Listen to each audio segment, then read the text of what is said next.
আল্লাহ রাসূল সাল্লাল্লাহু আলাইহি সাল্লাম ব্যাখ্যা দিয়েছেন মুসলিমের 1917 নম্বর হাদিস উকবা ইবনে আমির থেকে বর্ণিত। আল্লাহ রাসূল সাল্লাল্লাহু আলাইহি সাল্লাম বলেছেন, আলা ইন্নাল কুওয়াতার রামি, আলা ইন্নাল কুওয়াতার রামি, আলা ইন্নাল কুওয়াতার রামি। সাবধান, জেনে রাখো, কুয়া মানে হচ্ছে নিক্ষেপ করা, কুয়া মানে হচ্ছে নিক্ষেপ করা, কুয়া মানে হচ্ছে নিক্ষেপ করা। অন্য অন্য শক্তির সাথে নিক্ষেপ করা শিখবে। ওই সময় ছিল তীর বর্ষা নিক্ষেপ করা। আল্লাহ রাসূল ইচ্ছে করলে বলতে পারতেন, আলা ইন্নাল কুওয়াতা রামিউন নিবাল, আলা ইন্নাল কুওয়াতা রামিউন নিজা, রিমাহ, তীর নিক্ষেপ করা, বর্ষা নিক্ষেপ করা, এগুলো বলতে পারতেন। আল্লাহ রাসূল তা বলেন নাই। এটাকে মুতলাক রেখে দিয়েছেন, আম রেখে দিয়েছেন। আলা ইন্নাল কুওয়াতার রামি, নিক্ষেপ করা শিখো। এখন নিক্ষেপ করা কি? মুহাদ্দিসিনে কেরাম মুফাসসিরিন লিখেছেন, আওয়াস সাওয়ারিখুল বাঈদাতুল মুদা, ব্যালিস্টিক মিসাইল, ওয়াস সাওয়ারিখুল মুওয়াজ্জাহা ওয়াত তায়রাত বিদুন তাইয়ার, ড্রোন, ওয়াত তায়রাতুল হারবিয়্যা আল মুকাতিলা, ফাইটার জেটস, ওয়াল গাওয়াসাত আন নববিয়্যা, নিউক্লিয়ার সাবমেরিন, ওয়াস সাওয়ারিকুল হারারিয়্যা ওয়াল লিব্রাজিয়্যা, আল কানাবিলা নববিয়্যা ওয়াল হাইড্রোনিজিয়্যা, নিউক্লিয়ার বোম। এই সবগুলো আলা ইন্নাল কুওয়াতা, সব নিক্ষেপ করার মধ্যে অন্তর্ভুক্ত। এমনি ভাবে আল আসলিহাতুল ইলেকট্রনিয়া ওয়া সাইব্রানিয়া, সাইবার যে যন্ত্রপাতি আছে, এরকম ভাবে সাইবার যুদ্ধ, ইলেকট্রনিক যুদ্ধ অস্ত্র, ভারী কামান, কেমিক্যাল, বায়োলজিক্যাল, এগুলো আছে। এই সবগুলোই আল মুদাফিয়া রাশাশা ওয়াল আসলিহাতুল কিমাবিয়া ওয়াল বায়োলজিয়া, এই সবগুলোই আল রামির অন্তর্ভুক্ত, নিক্ষেপ করার অন্তর্ভুক্ত। আজকে মুসলিমদের সেইগুলো কোথায়? মুসলিমরা যুদ্ধ করেছে নিজেরা নিজেরা, আর ইহুদিদের থেকে অস্ত্র ক্রয় করেছে, এবং এখন পর্যন্ত সে অস্ত্র দিয়ে মুসলমানরা এখন তাদের অস্ত্র কিনে টাকাগুলো দিয়ে দেয়। মাথার ঘাম পায়ে ফেলে কাজ করে এখন পর্যন্ত মুসলিম দেশগুলো তাদের সব টাকাগুলো দিয়ে দেয় অস্ত্র, আর অস্ত্রগুলো ক্রয় করে কার থেকে? অথচ আল্লাহ সুবহানাহু ওয়া তাআলা পরিষ্কার বলে দিয়েছিলেন, আইদ্দু লাহুম মাসতাতা'তুম মিন কুওয়া, আর কুওয়ার ব্যাখ্যা দিচ্ছেন আল্লাহ রাসূল সাল্লাল্লাহু আলাইহি ওয়াসাল্লাম। আর রামিউ, নিক্ষেপ করা শিখো। নিক্ষেপ করা কি সেখানে পরিষ্কার আল্লাহ রাসূল না বলে বলেছেন মুতলাকা, নিক্ষেপ করা শিখো। এরপরে আল্লাহ সুবহানাহু ওয়া তাআলা বলেছেন মাসতাতা'তুম, সাধ্যমতো। তার মানে হচ্ছে প্রস্তুত করো, যুদ্ধ করতে বলেন নাই। এখানে বলেছেন ওয়াইদ্দু কাতিলু, শুরুতে বলেন নাই। শুরুতে কি বলেছেন? আইদ্দু, ইদাদ করো। মা কালা কাতিলু, যুদ্ধ করো, শুরুতে কথা বলেন নাই। যুদ্ধ এসেছে অনেক পরে, 4টা ধাপ চলে গেছে আগে।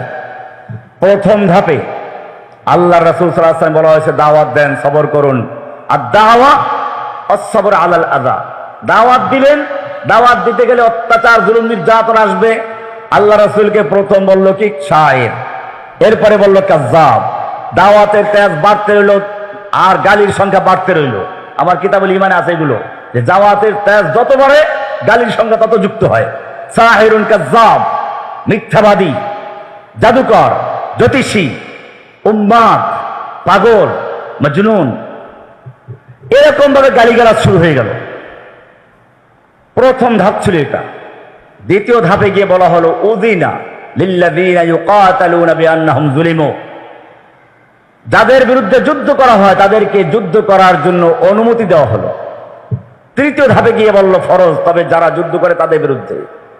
কাতিলুল্লাযীনা ইউকাতিলুনাকুম ওয়ালা তা'তাদু, যারা তোমাদের বিরুদ্ধে যুদ্ধ করে তাদের বিরুদ্ধে যুদ্ধ করা ওয়াজিব হলো। চতুর্থ ধাপে গিয়ে বলা হলো কাতিলুল্লাযীনা লা ইউমিনুনা বিল্লাহি ওয়ালা বিল ইয়াউমিল আখির ওয়ালা ইউহাররিমুনা মা হাররামাল্লাহ ওয়ালা ইয়াদীনুনা দীনাল হাক্কি মিনাল্লাযীনা উতুল কিতাবা। এখন যুদ্ধ হবে কিসের জন্য? আল্লাহর দ্বীনকে বুলন্দ করার জন্য, এলাই কালিমাতিল্লাহর জন্য। কাতিলুহুম হাত্তা লা তাকুনা ফিতনা, তোমরা যুদ্ধ করো যতক্ষণ পর্যন্ত ফিতনা চিরতরে নির্মূল না হয়ে যায়। ওয়া ইয়াকুনা দ্বীনু কুল্লুহু লিল্লাহ, গোটা দিন আল্লাহর জন্য প্রতিষ্ঠিত হয়ে যায়, বিজয়ী হয়ে যায়। এগুলো অনেক পরে। প্রথম ধাপটা ছিল আইদ্দু, এদাত করো। কাতিলু শুরুতে বলা হয় নাই। তারপরে বলেছেন মাসতাতা'তুম, তোমরা শক্তি অর্জন করো, তাও ধীরে ধীরে শক্তি অর্জন করো। শক্তি তোমাকে অর্জন করতেই হবে। যুদ্ধের ময়দানে আমাদের হারুন জাহাজ সাহেব যে বলেছেন আনুগত্য, এটা খুব গুরুত্বপূর্ণ বিষয়। আপনারা দেখেছেন আল্লাহ রাসূল সাল্লাল্লাহু আলাইহি ওয়াসাল্লাম 50 জন লোককে ওহুদের যুদ্ধে এক জায়গায় নির্ধারণ করে দিয়েছিলেন আর বলেছিলেন যুদ্ধে জয় পরাজয় যাই হোক তোমরা জায়গা ত্যাগ করবে না।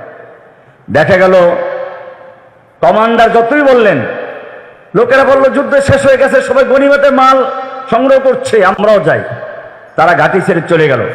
খালিদ বিন ওলীদ তখন ইসলাম কবুল করেন নাই। ওই জায়গা দিয়ে বারবার আক্রমণ করার চেষ্টা করেছিলেন, ব্যর্থ হয়েছেন।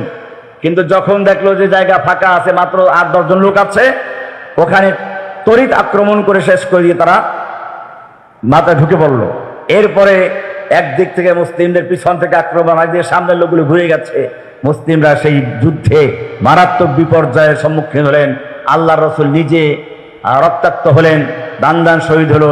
এই শেষ পর্যায়ে এসে একটু আল্লাহর রাসূলের হুকুমের আনুগত্যের ব্যতিক্রম হওয়ার কারণে এরপরে আসে তাসনিউল মারাফিকুল মাসানিদা কাল মাদারিসিল আসকারিয়া ওয়াল মাদামির তাদরিবিয়া ওয়াল মুস্তাশফিয়াতিল বিতরিয়া। এই সবগুলো প্রশিক্ষণ দেওয়া, সামরিক স্কুল, এই ঘোড়া প্রশিক্ষণ দেওয়ার স্কুল, এগুলো থাকতে হবে। তো এটা আছে মির রিবাতিল খাইল। এরপরে আছে তুরহিবুনা বিহি আদুব্বাল্লাহি ওয়া আদুব্বাকুম। ওই সময় ছিল ঘোড়া, বর্তমানে ঘোড়া নেই। বর্তমানে সময় কি আসবে? ট্যাঙ্ক চালানো, যুদ্ধ জাহাজ চালানো, ড্রোন তৈরি করা, এগুলো অন্তর্ভুক্ত মির রিবাতিল খাইল।